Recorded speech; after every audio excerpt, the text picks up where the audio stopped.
Buenas noches, mi nombre es Jennifer Quimbayo Álvarez, estudiante de Psicología del primer semestre de la Universidad Martin Luther King, en el área de la Historia de la Psicología con el docente José Alberto Arroyo.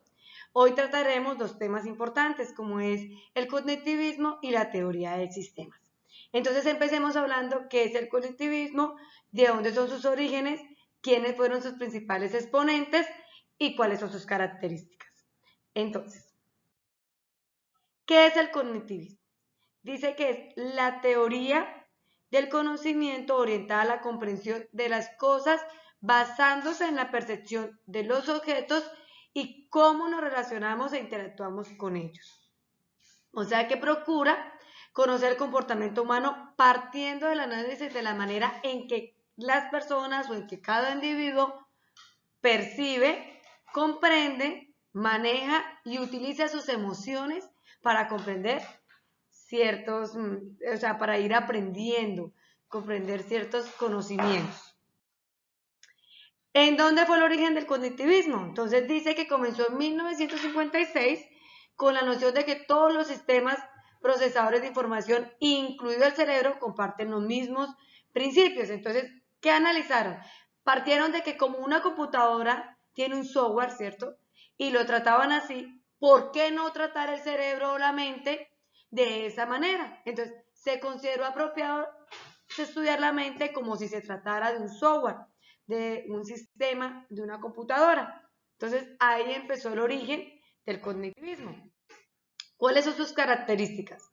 Uno, que planifica, ejecuta y cambia sus acciones en un proceso de sobrealimentación. ¿Sí? En la psicología, la conducta es inobservable y la observable. Se centra en estudiar los procesos por los que la mente pasa para procesar la información que admite. Entonces, lo que hablábamos anteriormente, entonces, ¿cómo la procesamos?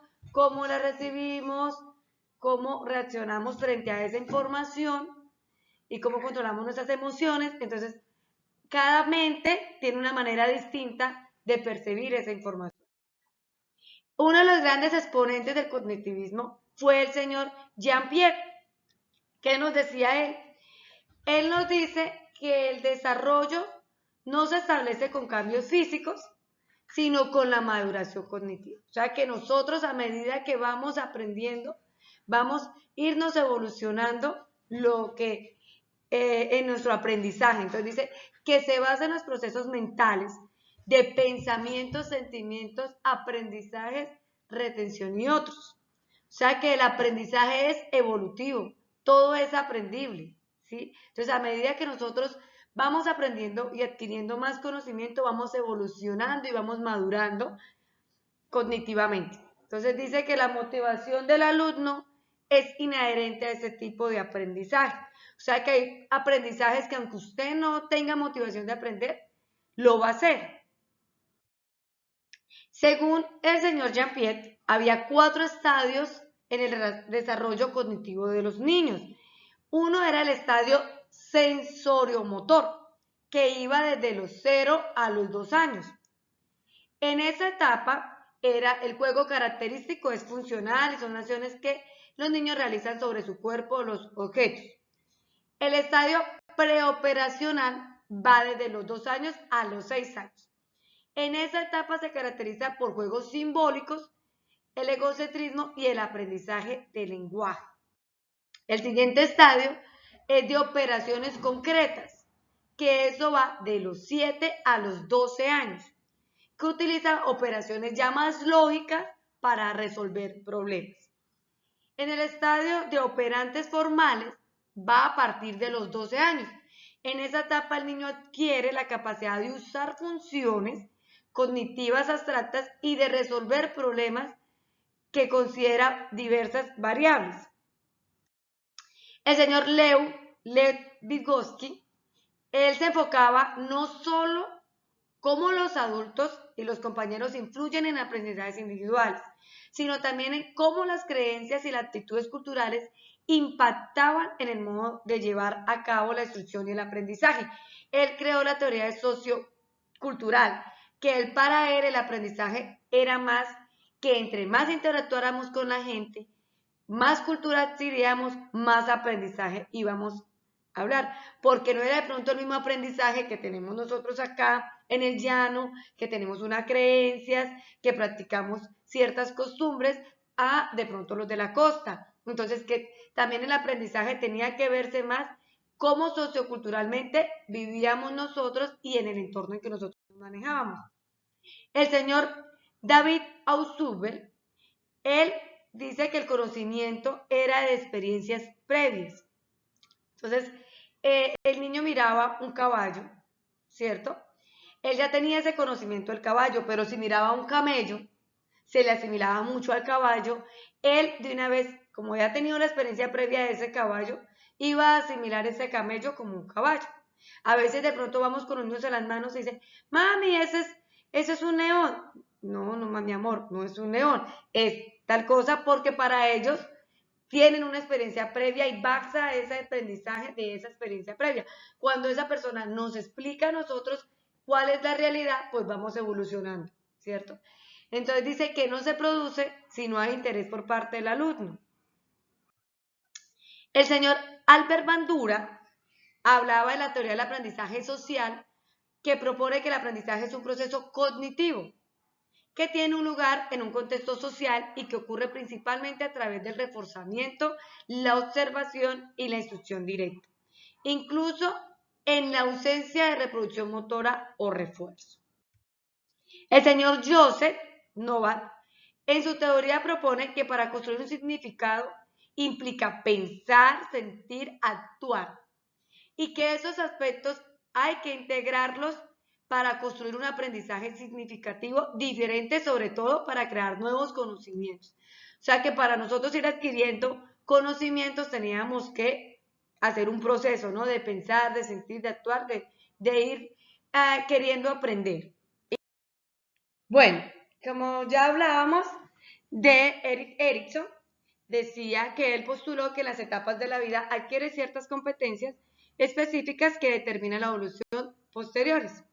O sea que a medida que íbamos evolucionando en la vida, íbamos adquiriendo más conocimiento. Bueno, eso fue todo respectivo al tema de cognoscitismo. Empecemos ahora hablando qué es la teoría sistemática. Dice que es el área de la ciencia que estudia la estructura y propiedades de los sistemas en términos de sus relaciones. ¿Pero qué es un sistema? Entonces, un sistema es un conjunto de elementos organizados que interactúan y se relacionan entre sí. ¿De qué está compuesto un sistema? Está compuesto de tres cositas. Entradas, procesos y salidas. Entonces, la entrada es el mensaje que recibe el sistema. El proceso es cómo procesa esa información por el sistema. Y la salida es lo que sale del sistema. Ella fue establecida como ciencia, la teoría del sistema, fue establecida como ciencia en la década de 1950.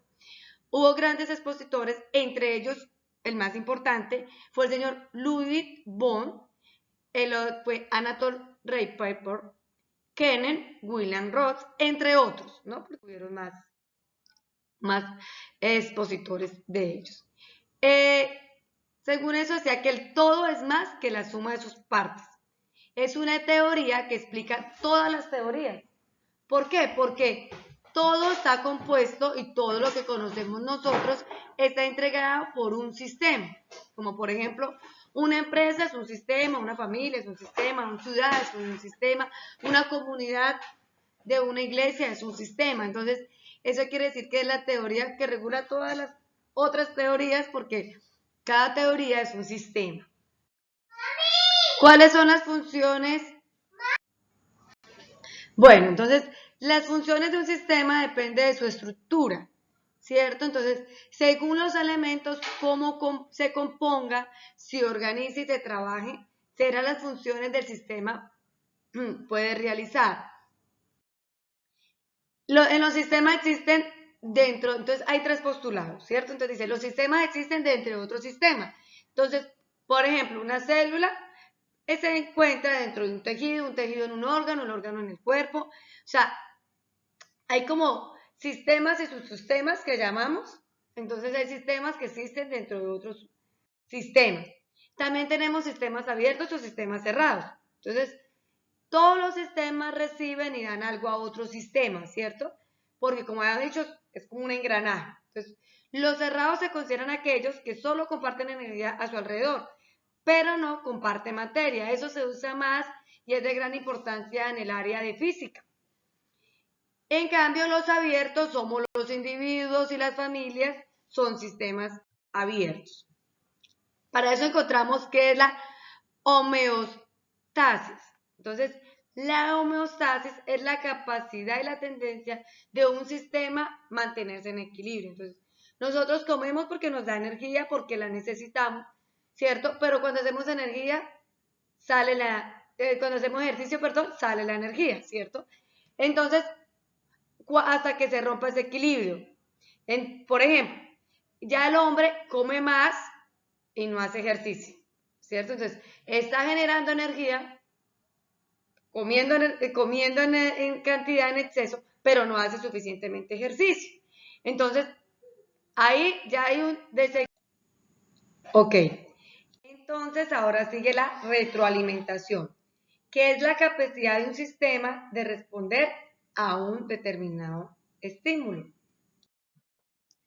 Entonces, por último, tenemos que la entropía. Entonces, ¿qué es la entropía? Es la tendencia natural a la pérdida de un orden de sistema, ¿cierto? O sea, en la física lo llama la degradación del sistema hasta que ya quede inerte, o sea, hasta que muera.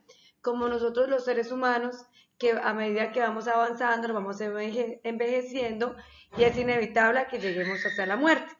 Eso es un sistema que se va dando como el sistema solar, cada vez se va acercando más al sol y va a llegar el día en que se va a degradar. Bueno, entonces, teniendo esos dos temas como principales, que es el cognitivismo y es la teoría del sistema, ¿qué podemos concluir? Podemos concluir que la teoría cognitiva determina que el aprender o el aprendizaje constituye la síntesis de la forma y el contenido recibido por medio de las percepciones, las cuales actúan de forma relativa y personal en cada individuo y que a su vez se encuentran influidas por sus antecedentes, actitudes y motivaciones individuales. O sea que cada persona tenemos una manera de ir aprendiendo, de ir evolucionando, porque a medida que nosotros vamos por medio de nuestras emociones aceptando, evolucionando, incluyendo conocimientos adquiridos a nuevos conocimientos, iremos avanzando. Y en la teoría de sistemas podemos decir que radica en su facultad de describir, analizar y debatir las características de la más variada diversidad de cosas en pocos temas generales, ya que decíamos que aporta un lenguaje común para personas que trabajan en sectores distintos, ¿sí? Y que permite utilizar y analizar el racionamiento con validez. O sea que todos pertenecemos a un sistema, ¿cierto? Todo está construido en el sistema. Entonces, esa teoría del sistema abarca todo, ¿sí? Ella controla todo, porque todos pertenecemos a un sistema familiar, un sistema en su empresa, un sistema en el barrio, un sistema en la ciudad, un sistema en un país. Cada país funciona de una forma distinta. Entonces, a raíz de eso vamos perteneciendo a diferentes sistemas. Bueno, esta fue mi presentación. Espero que haya quedado clara, que haya sido de su agrado.